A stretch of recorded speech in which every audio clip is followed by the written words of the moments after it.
ඉතින් සුබ දවසක් හැමෝටම. අද අපි කතා කරන්න යන්නේ සුපිරිම ටොපික් එකක්. ඒ තමයි ළඟදි මට හම්බෙච්ච සීන් එකක්. ඉතින් මේක දැක්කට පස්සේ මම කල්පනා කරේ මොකද්ද මේ වෙන්න යන්නේ කියලා. මොකුත් නෙමෙයි. සරලව කතාව ගත්තොත් අපිට පුළුවන්. හරි. ChatGPT එකට අපිට ඉමේජ් එකක් ප්‍රොවයිඩ් කරන්න පුළුවන් Excel වල ඉන්ටර්ෆේස් එකක් හරි මොකක් හරි දෙයක්. හරි. එහෙම කළා අපිට Excel එක කොහමද හදන්නේ කියලා අහන්නත් පුළුවන්. නැත්නම් ඒ Excel එක අපිට හදලා දෙන්න කියන්නත් පුළුවන්. එහෙම නැත්නම් CSV එකක් විදිහට අපිට data ටික දාලා දෙන්න කියන්නත් පුළුවන්. හරි. ඉතින් ඒ වගේ දෙයක් තමයි මේ අද පෙන්වන්න යන්නේ. ඉතින් මම සාමාන්‍යයෙන් මේවා මගේ කස්ටමර්ස්ලට මම පාවිච්චි කරනවා ටෙක්නික්ස් විදියට. මම කස්ටමර්ස්ලට කියන්නේ නැහැ මේක මේකයි කරන්න කියලා. හැබැයි සාමාන්‍යයෙන් මම හැමතිස්සම කියන දෙයක් තියෙනවා. හරිද? අපි දැනගන්න ඕන කොහොම හරි ටෙන් හරි මැටෙන් හරි ඉක්මනින් පුළුවන් ඉක්මනින් කස්ටමර්ට වැඩේ කරලා දෙන්න. එතකොට තමයි අපිට පුළුවන් වෙන්නේ කොහොම හරි ඒක හොඳ විදියට පවත්වාගෙන යන්න. හරි. ඉතින් අපි ලොකු වෙලාවක් අරගෙන ඒ කාලේ වගේ හැම දෙයක්ම කරන්න ගියොත් එහෙම අනිත් මිනිස්සු වගේ කම්පිටිෂන් එකත් එක්ක අපිට මේ මොකද වෙන්නේ? සම්පූර්ණයෙන්ම හිර වෙලා ඉන්න වෙනවා. හරි. ඒකින්ද කම්පිටිෂන් එකක් නැති ලෝකයක දැනට මං කියන්නේ දැනට නැති ලෝකයක ජීවත් වෙන්න ඕන නම් ඔයා ඉක්මනින් මෙන්න මේ පැත්ත පොඩ්ඩක් හුරු වෙන්න සහ ඉන්වෙස්ට් කරන දේවල් වලට ඉන්වෙස්ට් කරන්න කියලා අනිවාර්යෙන්ම මම ඉල්ලා සිටිනවා. හරි. කතන්දර ඔන්න මගේ ChatGPT එක තියෙනවා සහ Excel වල සාම්පල් එකක් මගේ තියෙනවා. මම දන්නේ නැහැ මේ සාම්පල් එක කොච්චර දුරට වැදගත් වේද කියලා මෙතෙන්ට. but මේක මුලින්ම බලන්න ඕනේ ඔයාලට හොඳට පේන සාම්පල් එකක්ද කියලා first thing. හරි. ඉතින් මට පේන විදියට මේක හොඳට පේන මේ එකක් නෙමෙයි. by the way බලමු expense report එකක් තියෙනවා. හරි. ඒකත් ලොකුවට පේන්නේ නැති හින්දා මම ඒක දැන් ඉග්නෝර් කරලා මම images වලට ගිහිල්ලා හරිද? මෙන්න මේකේ image එකක් මේ තියෙන්නේ. මෙන්න මෙහෙම එකක් මම තෝර ගන්නවා. හරි. මේක දෙනවා firm bank business or company name ඊට පස්සේ comparative tax summary report ඔන්න ඔය ටික තියෙන්නේ. හරි. එතකොට ඔක්කොම ටික අවුලක් නැතුව පේනවා. හරි. මම මෙන්න මේක right click කරලා copy image දෙනවා. දීලා ඊට පස්සේ මම ChatGPT 4 එකට එනවා. මතක තියාගන්න මෙතෙන්දී GPT 4 එක වඩා අවශ්‍ය වෙනවා කියන එක. හරි. ඉතින් GPT 4 එකට ගිහිල්ලා ඊට පස්සේ මම මොකද කරන්නේ? මෙන්න මෙතෙන්ට ගිහිල්ලා control එකයි V එකයි ගහනවා. දැන් අපි copy කරගත්තනේ. control V ගහනවාද paste කරගන්න. හරි. paste කරාට පස්සේ මට පුළුවන් මෙන්න මේ වගේ ප්‍රශ්නයක් අහන්න. By analyzing the image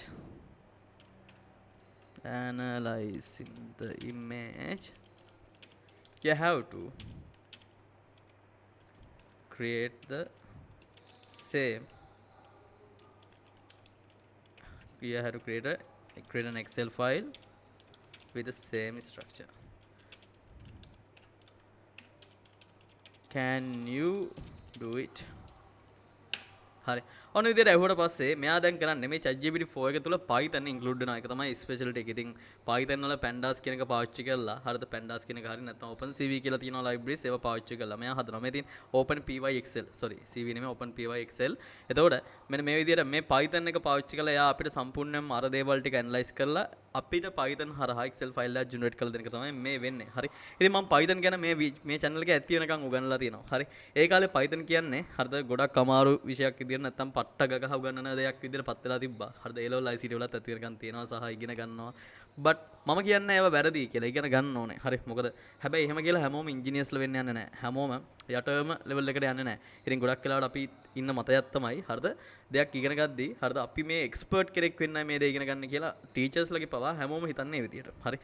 හැබැයි ප්‍රශ්නේ තියෙන මොකක්ද දන්නවද?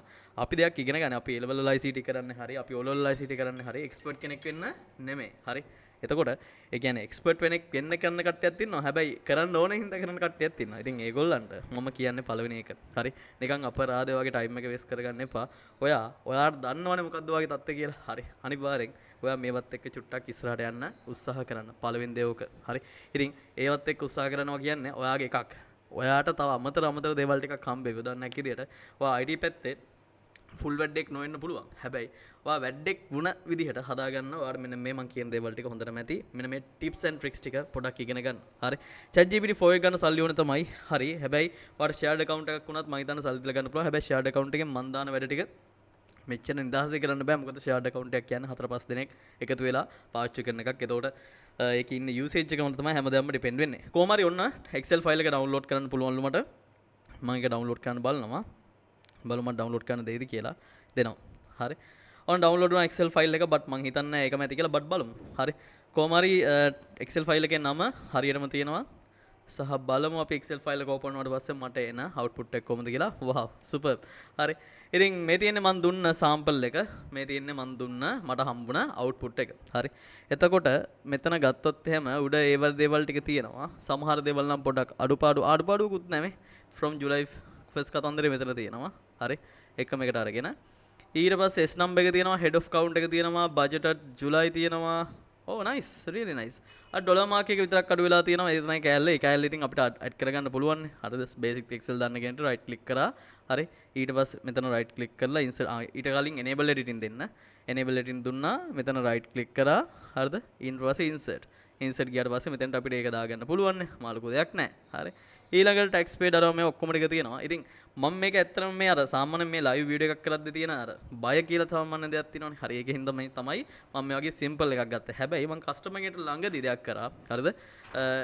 මේකක් දීලා පොඩි ඩ්‍රෝවින් එකක් දීලා මේ ඩ්‍රෝවින් එක Python වලින් අඳින්න. හරිද? ඊට පස්සේ මේ ඩ්‍රෝවින් එක Excel පාවිච්චි කරලා ඒක මොකක් හරි බයිලයක් එන ඒ කියන්නේ එක එක මට හිතන දේවල් ඒ විදිහට මම පාවිච්චි කරා. හරි. ඉතින් කොහොම හරි ඔයාගේ අතේ තමයි තියෙන්නේ. ඔයා මොකද්ද කරන්න කින්ද මන්ද කියලා ඩිසයිඩ් කරන එක. හරි. ඉතින් ඔයාට ඕන දෙයක් කරන්න පුළුවන්. එකම දේ එච්චරයි. මතක තියාගන්න. එකම කතාව ඔළුවට දාගන්න ඕනේ. ඔයා මොනවද කරන්න කියන එකට වඩා කොහොමද ඒක කරන්න කියලා ඔළුවෙන් හිතන එක විතරයි. හරි. එහෙනම් හැමෝටම good luck. මම මේක ගෙනාවේ ChatGPT 4 එකේ තියෙන power එක ගැන ඔයගොල්ලන්ට පෙන්නන්න. ඉතින් මේ Python ගැනවත් මුකුත් දැනන් ඉන්න ඕනේ නැහැ. අවසාන output එක ඔයාලට දෙනවා කියන එක විතරක් ඔළුවේ තියාගන්න. වැදගත් නම් අනිවාර්යෙන් comment එකක් දාගෙන යන්න. පල්ලෙහාට like එකක් share පාරක් දෙගෙන යන්න. හැමෝටම බලන්න. bye.